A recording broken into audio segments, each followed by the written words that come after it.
At power forward, at 6 foot 9 inches, number 5, Lavoy Allen.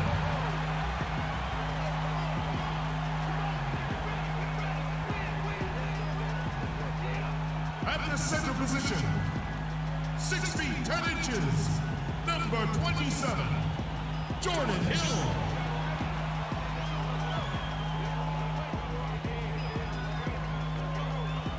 At guard 6'2" from IUPUI, number 3, the hometown hero, George Hill.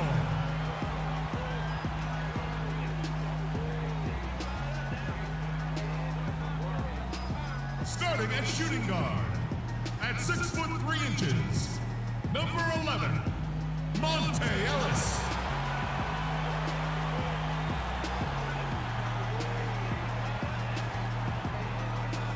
The other forward position, at 6 foot 9 inches, number 13, Paul George.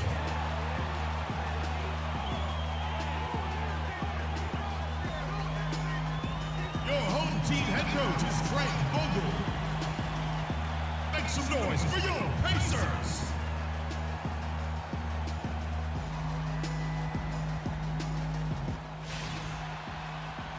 We are live. It's a Thursday night presentation here on 2K Sports. This is Kevin Harlan with Clark Kellogg and Greg Anthony. And joining us in a bit later from the sidelines, Doris Burke. Last game for the Pacers, a loss to the Raptors in Toronto. And they had to be sensational defensively on that night to compensate for the fact that they just couldn't find a rhythm offensively. Well, I don't think they're really built to play those kind of grinded-out, low-scoring games. It just doesn't seem to be in their DNA to me. And the starting group for the Grizzlies. Green is the 3 with Zebo at the 4. Conley and Allen in the backcourt. And it's Gasol at the 5 spot.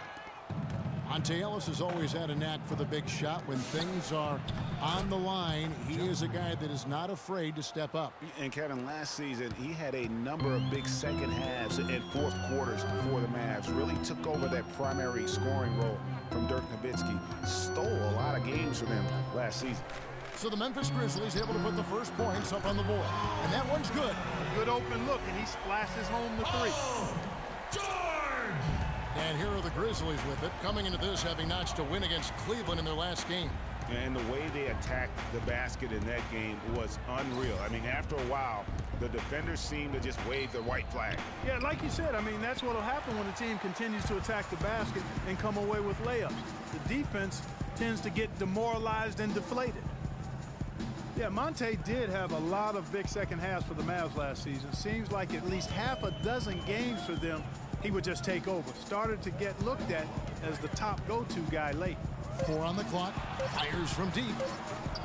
It's rebounded by Randolph. First 1:30 gone here in the first quarter. Conley with it. He picked up 15 points in their last win against Cleveland. He feeds it to Gasol. Tries from 10.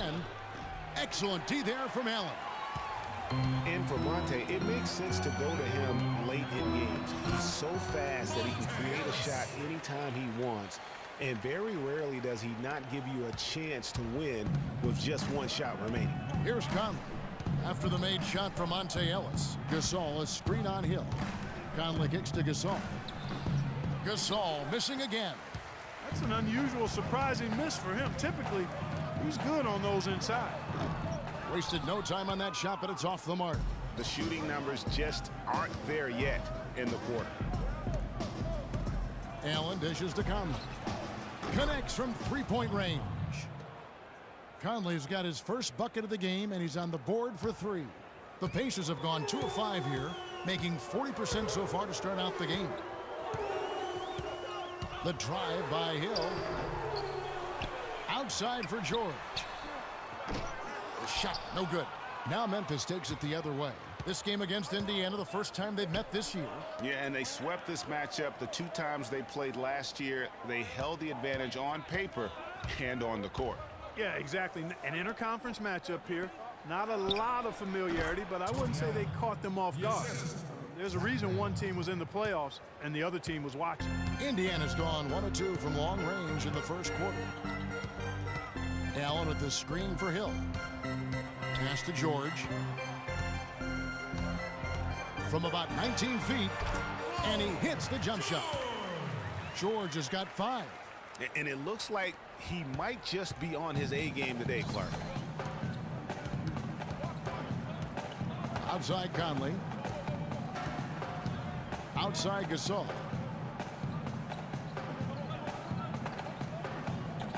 Back to Conley.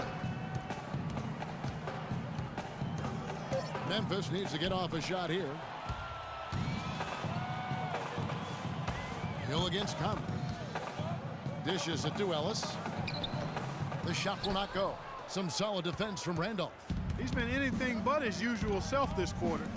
It's actually been ugly to see. Last season, Memphis fell late and would end up with the 5th seed in the NBA playoffs. Only one of 2 teams to make the playoffs each of the last 5 seasons, along with the San Antonio Spurs. Yeah, and they were a team that nobody wanted to play. Memphis drew Portland in that first round, and even though they were the 5th seed, they had home court advantage.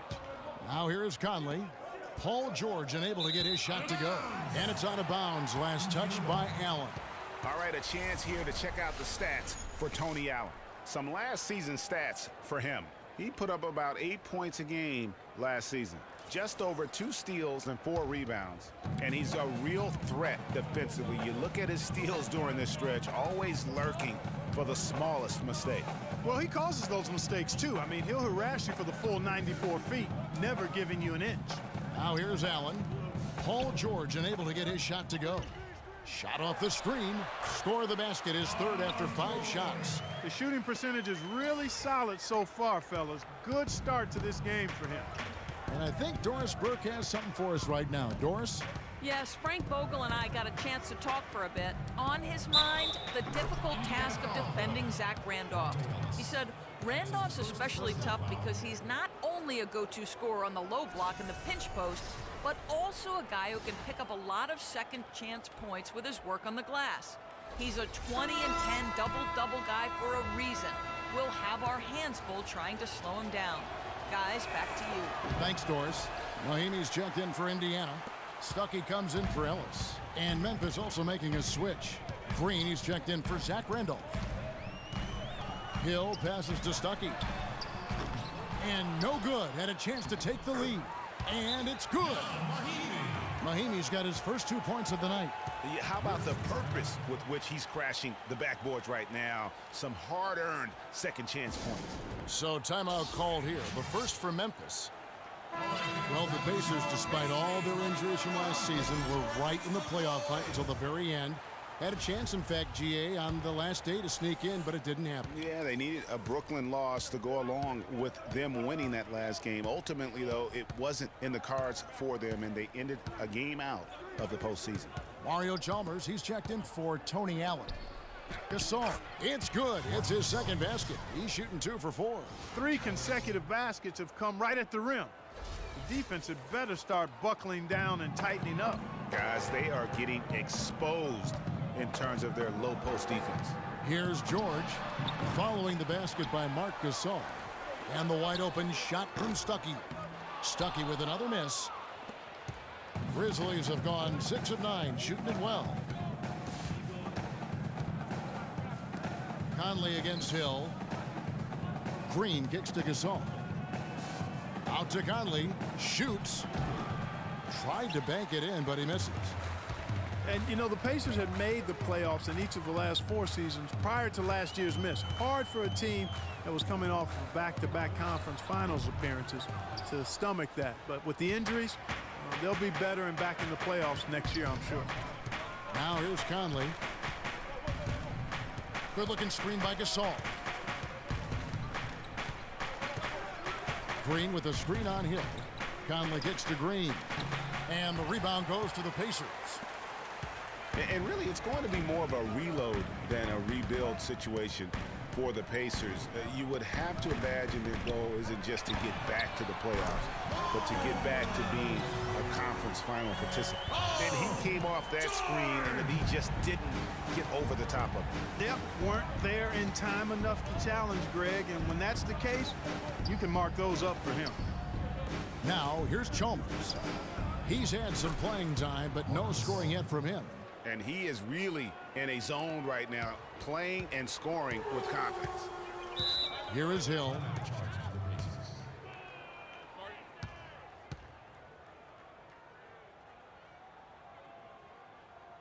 So the Pacers call timeout, their first of the game. And Marc Gasol, surprisingly nimble for a 7-footer. He really moves his feet well at both ends of the floor.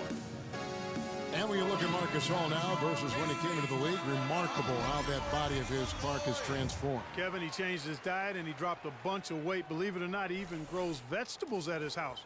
He's really gone all in on the transformation of his body. Clark, good information. Yes, sir. That's what we do. That's what we do here. Woo. Info and entertainment. Oh. Now, here's Mahimi. And George kicks to Mahimi. And the basket good. And the Pacers lead by 1. And another lead change here. How many of these are we going to have tonight? I'm not quite sure, but I'm willing to bet it'll be more than a few. Here's Gasol. Against Cleveland, he was really on his game. No good from Lee. And no excuse there for missing that one after being freed up by a great pick. Yeah, I agree with you. I mean, they came away empty, but they got the look they wanted, and really, I like the movement and communication there. Now here's Stuckey. He's been patient so far, nothing yet on the scoreboard. Now the feed to Hill. And Indiana, another 3. Boy, such outstanding patience and decision-making for them offensively. Absolutely. Their ball movement has been outstanding, and they're piling up the assists. Lee dishes to Chalmers. The offensive rebound. And Gasol with the dunk. And guys, that's his game. I mean, battling in the paint and cashing in on those second-chance opportunities. And Greg cashing in hard. I mean, man, oh man, he puts an exclamation point on that dunk. Yes. Guys, that's the only way he knows how to do it. Soft, I don't even think is in his vocabulary. So it's the Pacers now, following the score by Memphis. Took the opportunity when he saw it. And it's 6 points for Hill. These defenders had better start closing out on those shooters. That's 2 in a row, and we call that a streak. Chalmers pass to Gasol. 1:05 left in the first quarter. Foul call that time on the way up. That'll give him 2 chances at the free throw line here. Everyone knows about the Paul George injury from last year and how it affected the Pacers. He said almost the entire season, and there was no doubt they missed him. Yeah, and when George came back, Kevin, the Pacers got hot, but they had to put him on a minutes limit. And it wasn't just George. You know, the team as a whole had a lot of injuries during the course of the season. The Pacers making a switch here. Hill's checked in. There's a good screen. And George kicks to Mahimi. That falls. Nice speed that time from George. George has got his 3rd assist on the night. The Grizzlies trail by 6. Over to the wing. Nobody near Barnes. And he can't bank that one in. That was a good rebound right there, but they haven't been very strong on the glass so far. Clark, a little disparity there in the rebound numbers, but some of that comes down to how the ball bounces. Let's see if it evens out. Now here's Stuckey. No scoring yet from him, but that's likely to change. And it's George missing. Grizzlies have gone 50% from the field in the first quarter, 8 of 16. Out left to the wing. Gasol up top, over in the corner. Barnes from outside the arc. Can't get it to go. And that does it for the first quarter. Pacers lead by 6. The second quarter coming up right after this break, so don't go anywhere.